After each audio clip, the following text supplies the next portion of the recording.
history of the DCU comic universe.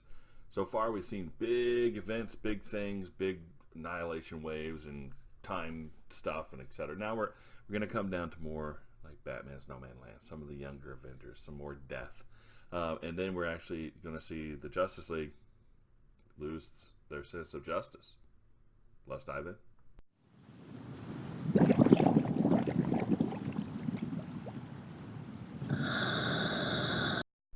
Welcome back to Long Box Diving, where we explore comics and story arcs pulled from the long box. Now, this is the history of the DC comic universe, part 7, written by Dan Jurgens.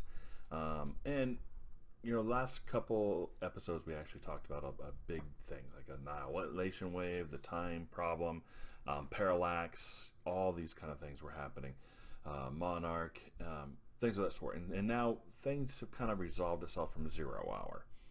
And with that, we get the JLA was reorganized around the powerful core of 7, being, Aquaman, John, Green Lantern, The Flash, Superman, Batman, and of course Wonder Woman.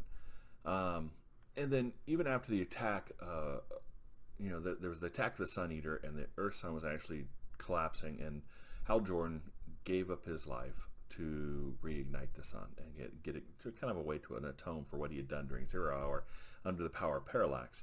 So he reignited the sun, and things calmed down a little bit within the DC universe. Connor Hawke took over the mantle of Green Lantern, kind of upholding his father's legacy. We found Lois Lane and Superman got married. We had a new version of the Teen Titans form up under Captain Atom. Or not Captain, the Atom actually formed up the group, and things kind of went wrong as normal.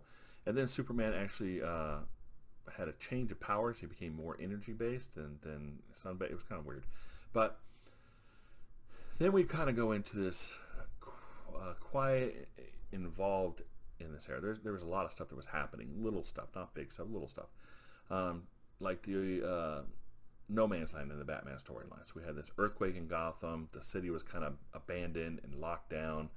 Batman, of course, didn't leave. And we had a lot of stuff going on within Gotham, the division of all the properties. The villains were taken over. Batman was like the only hero left there. And he was trying to fight. That's when we had the introduction of Orphan came along, who was the new Batgirl.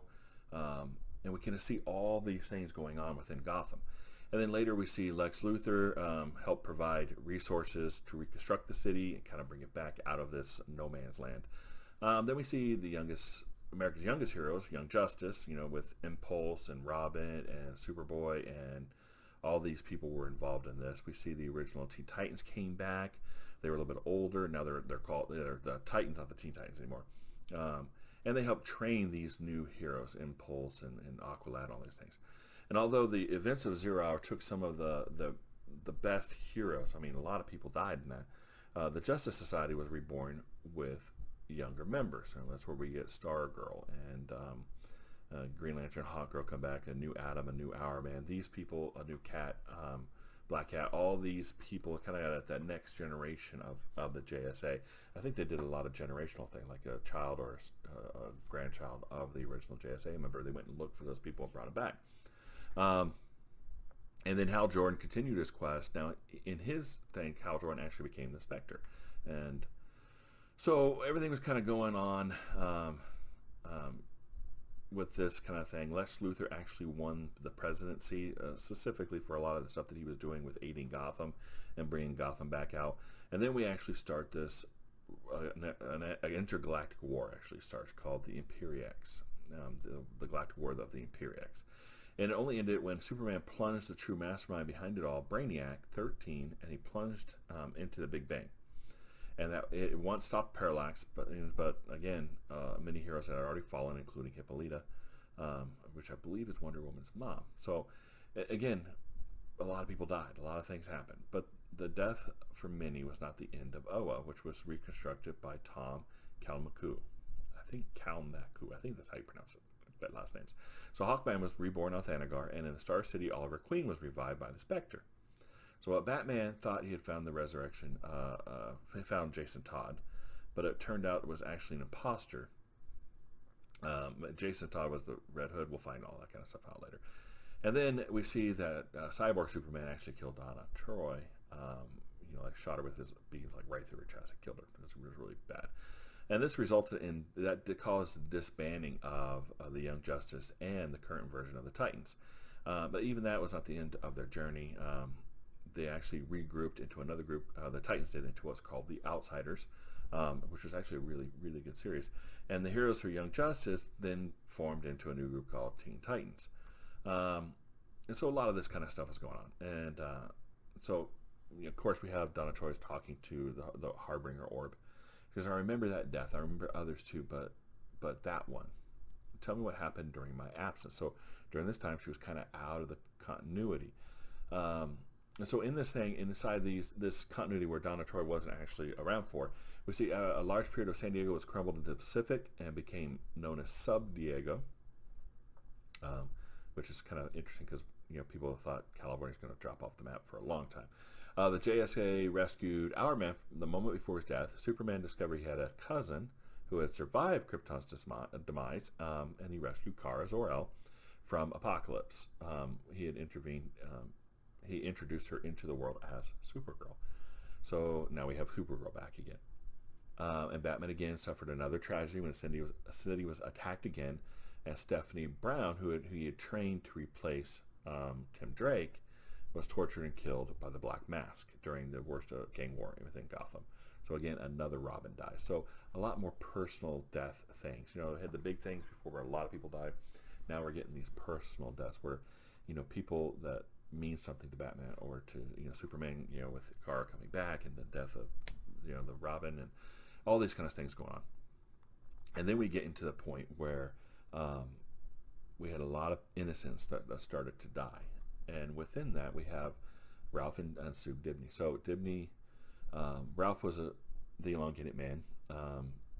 He was also a private detective and all this kind of stuff. And his wife was Sue. And see, these two together were probably the heart of the Justice League. And you see them where they're the Justice League, where they're in Detroit. She's there, they're part of the group. One of the only non-powered members that were ever part of the Justice League. And she had complete access to the facility and all this kind of stuff. And that's when Donna Troy mentioned she was loving people without powers. You share everything with them. You forget this life. You forget how vulnerable they are, like my husband. So I didn't realize she had been married. I don't know who that guy is, but I got to find out. So through this, it was Ralph Dibney's birthday. He was actually out on a case. He was on a stakeout with Firehawk. And while Sue was home waiting for him, she was attacked and killed. Now, Ralph returned to find her dead and burned beyond recognition. And it seemed one of the JLA's villains had actually taken out Sue. So, of course, Ralph was devastated. I mean, his wife was murdered. I mean, it's just bad. And the rest of the league was terrified. If it could happen to him, then it probably could happen to them. And that's really where things start going crazy for the Justice League here. And so, again, they automatically suspected Dr. Light because of something that happened earlier. Now, years earlier, Dr. Light had gotten into the headquarters of the Justice League and attacked Sue, had assaulted her, had beat her, and it really bad. And so everybody was out on patrol, and he had arrived, and he just did some bad things to her. And the League arrived too late. And so they quickly defeated Dr. Light. But he had threatened in this time period that he was going to exploit and tell others about the other family members of all these heroes, and they were going to come and victimize all of them. And so the League was kind of divided on what they should do, and so they took a vote, and they voted to actually erase his memories. Now, because of their actions, because of the actions earlier by Dr. Light, the JLA believed that Sue's murder had continued these attacks. The Atom found his wife was hanging when he got home, and he actually was able to save her. Robin was not so lucky. His father, Jack Drake, was actually shot by an anonymous source, setting him up to die. And so he was received a gun from an anonymous source, and then it caused a showdown with Captain Boomerang. So Tim Drake's dad was murdered, in a sense, murdered. Earth's greatest investigator delved into the case, and there were no leads till the forensic test revealed 2 tiny footprints on the surface of Sue's brain. But you're going to find out Jean Loring was revealed to be the actual murderer of Sue, not Dr. Light. And then she had used the Atom's size changing equipment to do all these things, right? She was attempting to get Ray, the Atom, to love her again. And so the killing was an accident, but the subsequent deaths, the things that she did after that, was to kind of try to hide what she had done and make it look like other villains were doing it. But she was discovered. She was committed to an insane asylum, and the long-buried secrets of her actions, however, set off other catastrophic events, things that they had done to Dr. Light. And to fully understand that, you've got to understand that minutes before Zatanna was actually starting to wipe Dr. Light's memories, Batman arrived. Now, Batman did not agree with what the vote was, and I don't think he actually got a vote because I think he showed up late. But the heroes responded by altering Batman's mind too. And so far away in that space in the no zone where Alexander and Batman from Earth 2, or Superman from Earth 2 and Lois Lane, Superman's seeing all this, and he's like, I've got to do something to fix this because the Justice League is no longer about justice. And the League continued on, and they were hoping that Batman would never remember that they wiped his memories. All right, come on. So the basic analysis, and this is Harbinger talking, basic analysis of Batman would suggest that they should have known that after Sue died, he would remember. And he did start to remember. And what he did after he remembered is actually he started creating a satellite system. His father eye, mother eye, I don't remember what it's called. But that would soon be created and actually would be used against the world. So their actions of injustice of wiping Dr. Light's memories, which I understand why they did it, but they had to do Batman's 2 to cover up what they did, and that just led down this long line of just bad stuff. So we'll find out more in the next episode, and I think the last episode of this, I think those next two is the last episode of this, and we'll cover all the finish up until 2006. Again, that was only 13 years ago. We still got a lot of history that we don't cover in this, but man, this is a lot more personal stuff, not big world-changing things, but more personal stuff, and then more kind of a twist of the way the League's things, and we still have Earth 2 Superman come back in some way at some time. So we'll see. If you like this review, please like and subscribe, and we'll see you next time here in the Long Box.